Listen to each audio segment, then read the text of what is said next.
Welcome to the USFL Today Training Camp Edition.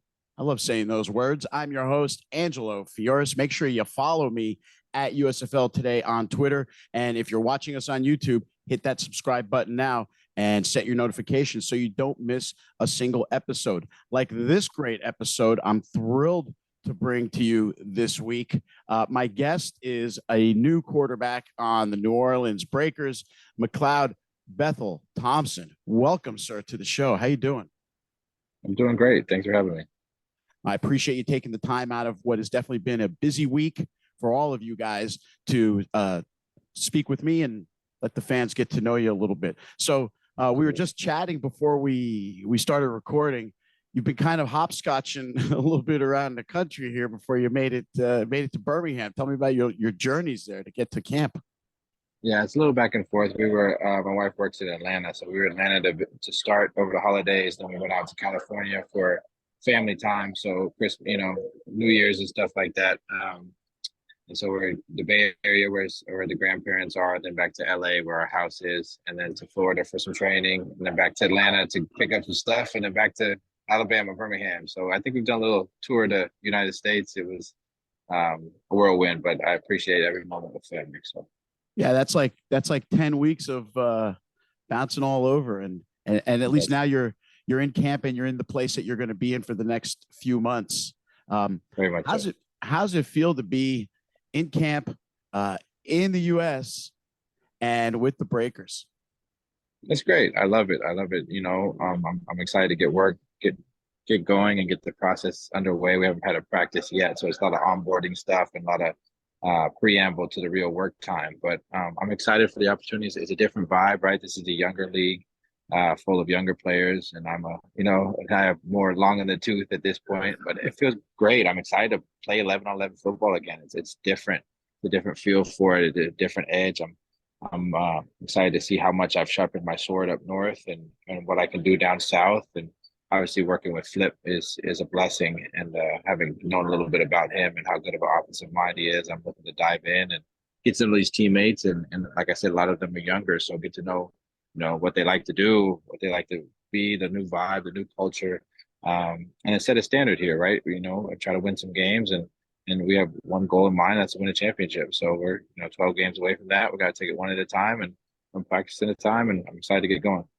Yeah, and you do have that experience. You won the Grey Cup just last year with the Argos. You do have a ring from about 4 years before that too. So you know what it's like to be around a winning organization and to be there at the end, being the last team standing. So I think a lot of the guys are going to be looking up to you. You're probably one of the most experienced guys in the league, actually. I think a lot of the guys are going to be looking up to you.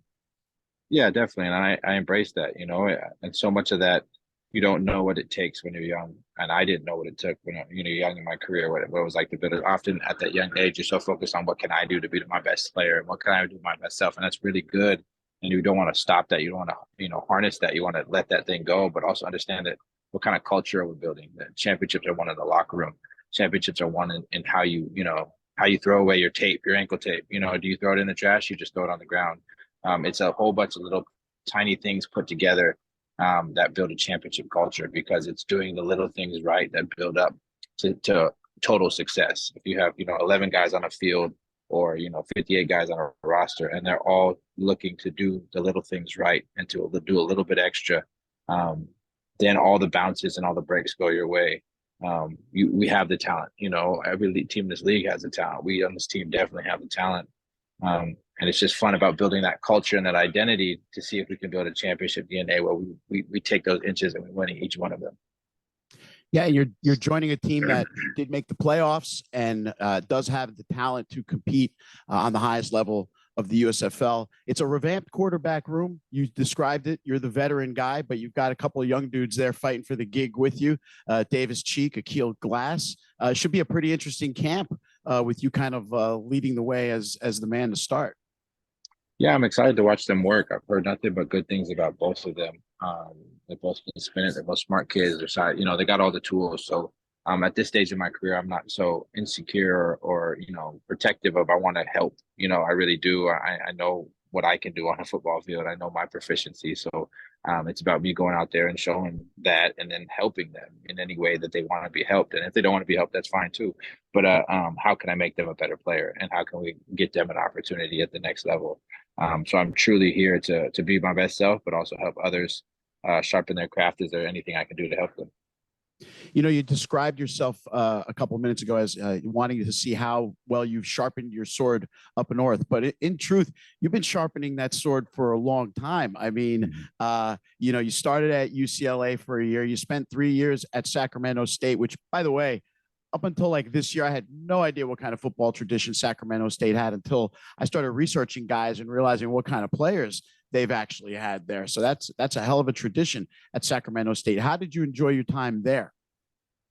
I enjoyed my time. I had some really great teammates, really phenomenal friends that I built lifelong bonds with. I got a lot of injuries when I was at Sacramento State, which was really kind of soiled my football experience. I didn't get as much play time as I would like. A knee and an ankle injury kind of sidelined me a little bit. So um, didn't enjoy the on-field success, but I got to build the bonds off the field, and it really put me through some really trying times that I think defined me and gave me a sense of inner strength that I've used for a long time. So, and then obviously my tour through professional sports went from there. So I'm appreciative of the journey all along. It wasn't easy. It wasn't an easy path. It wasn't a typical path. It was kind of very circuitous.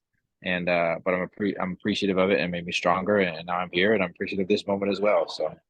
You know, you're a perfect example of a lot of the guys in the USFL. They've all kind of taken that non-linear path to where they are right now that you just described here and here and here. For you, though, you have the distinction of you played in the UFL.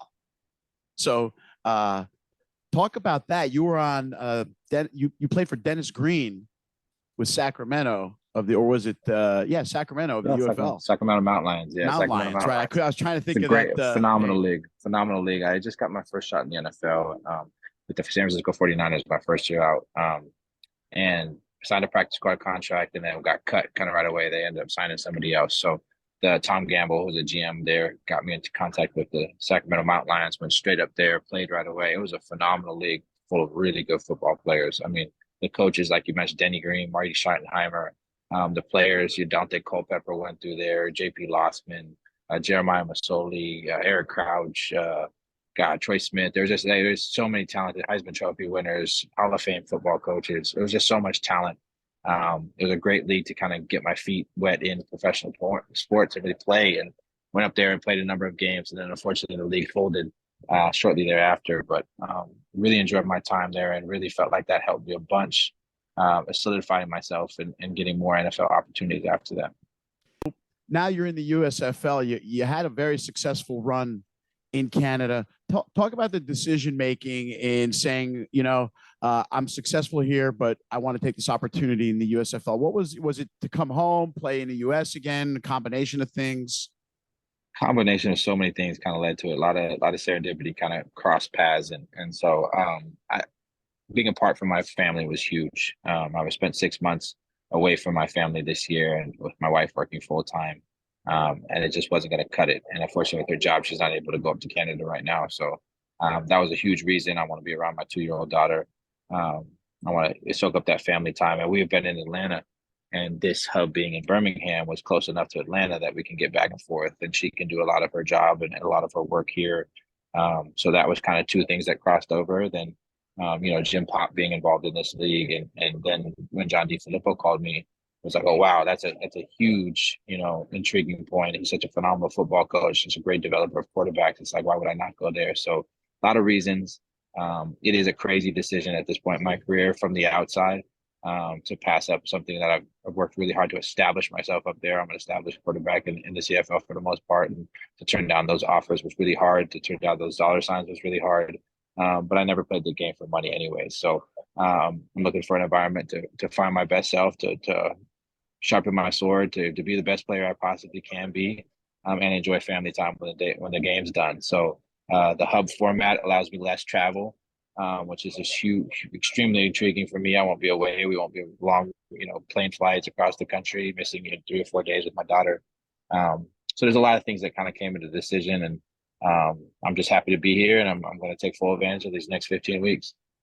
It's going to be a great run, and I'm looking forward to seeing you on the field and showing what you could do on, like you said, 11 on 11. It's been a while for you to play on a smaller field like this. Yeah, I'm excited. It's much more stagnant, right? There's no high motion. There's one less player. It's a smaller field. Windows will be tighter. Um, but timing will be differently as well too, and it'll be less motion. So I'm curious to see how my eyes respond to it. What's different? What's the same? What feels easier? What feels harder? It's fun. It's challenging. I think it can be easy to get in your same routines, and this is familiar to me. This is easy, and why not spice it up and make something that's hard and challenging? So I'm excited for the opportunity to get going. I've spoken to defensive players and wide receivers, those kinds of guys, about making the switch to the smaller field, and they've talked about the advantages for them. Do you think it'll be an advantage or a disadvantage in the beginning for you, having not? I think 100% advantage. I think that the Canadian game is super underrated. I think how hard it is. The depth of some throws is deceiving. You see it on TV, but like that you don't realize how hard of a throw that was. The timing it takes, the organic nature of it, having to make decisions on a 55-yard corner route in 2.4 seconds. Right. The timing it takes and see that space, I think is huge. So I do think it'll be an advantage, but who knows? Like coming back down here, I'm not. We'll see. I'm excited. I really am. And just every day I'll take it in, soak it up, and get a little bit better each day. You had a different kind of off season than say most of the players whose seasons ended last June or very early July. You were playing up until November, and then went into your sort of free agency period. What do you do in the off season with a truncated off season like you had? What do you do to either stay busy, stay in shape, and with all the travel you've been doing, stay focused on football? Yeah, it's not easy for sure. That it definitely was a super short off season. You kind of got to take the first chunk and get healthy and mend all your pieces back together, and then take the middle chunk to get strong, and then the final chunk to hone your craft and go into the art of it, right? The skill level of it. So that was all crunched down. Those 3 stages were kind of crunched down to pretty tight, but I feel like I'm in good shape, and I have a plan set in place now where I can improve through camp and kind of go up as we go. And I'm excited to get going. I noticed your birthday is July 2nd. Should the season, or July 3rd, corrected myself, because USFL championship game is July 2nd. And wouldn't that be a great way for you to cap off your season? It'd be awesome. Let's do it. Let's go win a championship. That's the plan. That's why we're here. So let's go rock. Awesome, man. What do you do? What was your major? What's your goals for after football? What is your career ambitions? Oh, that's too many I was a history major in college. I got my master's in education from Cal Berkeley a couple years ago. And there's too many options. I would love to coach. I love the game of football. I'd love to teach. There's a couple other paths. I want to get a couple other degrees. One of the degrees is USFL. So intriguing is because of the academic opportunity. So I'm definitely going to take full advantage of that and get a master's here coming up the next 2 years. So congrats. Yeah, so I'm going to try to go. Yeah, there's too many options. I don't know. I'm kind of straight on football. Once I jump over that cliff, it's going to be a lot of fun. That does sound great to have so many different options. So as a history major, did you focus on one specific area of history, or were you kind of broad? No, the program at Sacramento State was pretty broad. If anything, it was a specialization in like early modern American history. There was no real specialization in the program I was with. It was more of a teaching program. It was like a parallel teaching and history program. So I do love history. I think that so many of the mistakes we're making and so many of the stuff that we're doing wrong right now is because we didn't study our history. We didn't look at our history. We don't know that we're just repeating cycles. So it's fun to look back in the past and see what we're doing. Like, oh, we've already been through that. Let's not turn down that road. But I wish choose not to. So yeah. I wish more people understood that. Yeah. Do you have a favorite historical character, being that you studied the subject for a favorite historical character, man? That's a good question. That's a good no, I couldn't say I have a favorite. I mean, Fred Hampton of the Black Panthers, I think, is a fascinating character. I think one of the the Black Messiah in so many ways, and a really fantastic orator that I think was doing some really revolutionary work.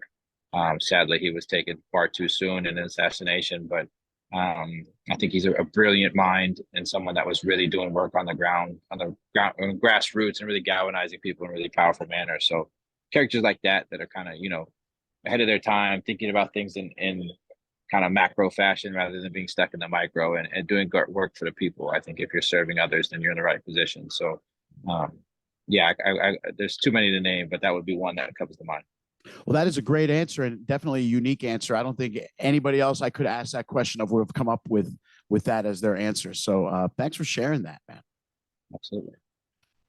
I'm not going to take up any more of your time. I know you're still getting settled in Birmingham and you got your family with you. And so I'm going to thank you, first of all, for coming on the show. I'm going to wish you a great 2023 season. I cannot wait to see you in action. And please stay in touch as the season goes on. Will you please? Let's tap in throughout the season. Let's go. All right. That's going to be great. I appreciate that too. Ladies and gentlemen, McLeod Bethel-Thompson, quarterback, New Orleans Breakers. Keep your eye on him. I think he's going to have a big season. That's it for this week's episode of USFL Today. Again, if you haven't already done it, subscribe, set your notifications, follow us on Twitter at USFL Today, and make sure you find us on YouTube at USFL Today as well. That's it for this week. We will see you next time with another USFL player on USFL Today.